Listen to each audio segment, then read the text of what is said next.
এসব কিতা পরে রাখছো বাড়ি মিন্দে? হাঁটুর উপরে প্যান্ট গেঞ্জি এটি কি সব পরছো? এসব আমার বাইক পরা যায় চলতো না, কিন্তু আমার বাইক পরে না। হ্যাঁ, বাবারে কোনোদিন দেখছো এসব পড়তে? না তারে কোনোদিন দেখছো এসব পড়তে? তুমি জামাই হইলে কি হয়েছে, তুমি তো এসব আমার বাইক পড়তে পারতে না। আমার বাইক পড়তে হইলে এক লুঙ্গি পরবা, নাইলে হাফ ফুল প্যান্ট শার্ট পরবা, নাইলে ধুতি পরবা। এসব পরবা না জামাই, আমার একদম পছন্দ না। আর আমার বাড়িতে এসব কেউ পরক আমি। তুমি যে ঘুমাই রইছো, রান্না করে কত বাসন পড়ে রইছে, তারপরে কিতা জানি ভাত রান্নার কোনো আয়োজন হয়েছে না। বাসন এটি মাজবো কেরে? কলতলার মধ্যে সব বাসন নিয়ে আমি জমা করে থুয়েছি। যাও এটি মাইক যা, রান্না টান্না বোয়া ওইনে ঘুমাই থাকলে কি হইব? না না, আমি কোনো অজুহাত শুনতে চাই না।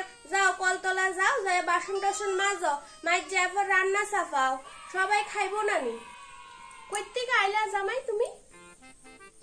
বাবা বাবা, 1 টাকা তো রোজগারও করো না, তারপরে আমার মায়ের টাকাটি ধ্বংস করতেছো শপিং কইরা কইরা। না জি, তোমার বাড়ির মা বাবা ভাই বোনেরে ফাটানোর লেগা শপিং করতে গেছে আমার মায়ের টাকা দিয়ে। আমার মায়ের নেহাত ভালা মানুষ, এলিয়ে কিচ্ছু কয় না। আমি কিন্তু এসব সহ্য করতাম না জামাই।